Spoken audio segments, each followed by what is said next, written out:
কারাগারের চার দেয়ালের মধ্যে কি করে সময় কাটাচ্ছে দেশের প্রভাবশালী নেতারা? চলুন দেখে নেওয়া যাক তাদের নতুন জীবন। কাশিমপুর কারাগারে ব্যারিস্টার সুমন ও সাবেক সংসদ সদস্য সালাম মুর্শিদি রয়েছেন। আগে দ্বন্দ্ব থাকলেও এখন তারা ঘনিষ্ঠ বন্ধু। প্রতিদিন আসরের নামাজের পর দুই দলে ভাগ হয়ে ফুটবল খেলেন। সাবেক ডাক ও তথ্য প্রযুক্তি প্রতিমন্ত্রী জুনায়েদ আহমেদ পলক বই পড়েই সময় কাটাচ্ছেন। সাধারণ বইয়েই মন বসছে না, তাই পড়ছেন আইন বিষয়ক ৫টি বই: ফৌজদারি কার্যবিধি, দেওয়ানি কার্যবিধি, দণ্ডবিধি ও ডিজিটাল নিরাপত্তা আইন। সংসদ সদস্য হবার আগে তিনি ছিলেন উচ্চ আদালতের আইনজীবী। কারাগারে ফিরে সেই আগ্রহ আবার জাগ্রত হয়েছে। ঢাকার কেরানীগঞ্জ কেন্দ্রীয় কারাগারে সাবেক শিল্পমন্ত্রী নুরুল মুজিব মাহমুদ হুমায়ুন এবং শেখ হাসিনার উপদেষ্টা সালমান এফ রহমান গল্প আর আড্ডায় সময় কাটাচ্ছেন।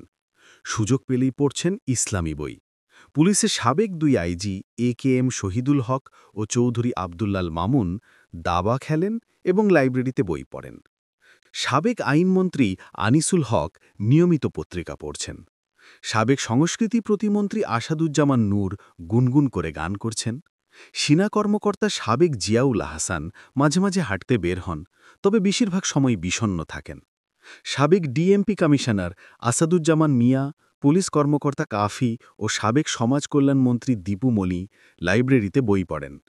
আওয়ামী লীগের উপদেষ্টা পরিষদের সদস্য ও সাবেক মন্ত্রী আমির হোসেন আমু দুই ঈদই পরিবার ছাড়া কাটিয়েছেন। সাবেক শিল্প প্রতিমন্ত্রী কামাল আহমেদ মজুমদার বয়সজনিত কারণে রাজনীতি ছেড়ে দিয়েছেন। ৭৬ বছর বয়সে চোখের সমস্যা ও পরিবারের খবর না পাওয়ায় তিনি আর রাজনীতিতে ফিরবেন না। একসময় দাপুটে নেতাদের মতো পরিচিত এই নেতারা এখন চার দেয়ালের মধ্যে ফুটবল খেলছেন, বই পড়ছেন, গল্প করছেন, আবার কেউ একাকী সময় গুনছেন। ক্ষমতা হারানোর পর তাদের নতুন বাস্তবতা, এটাই কারাগারের জীবন।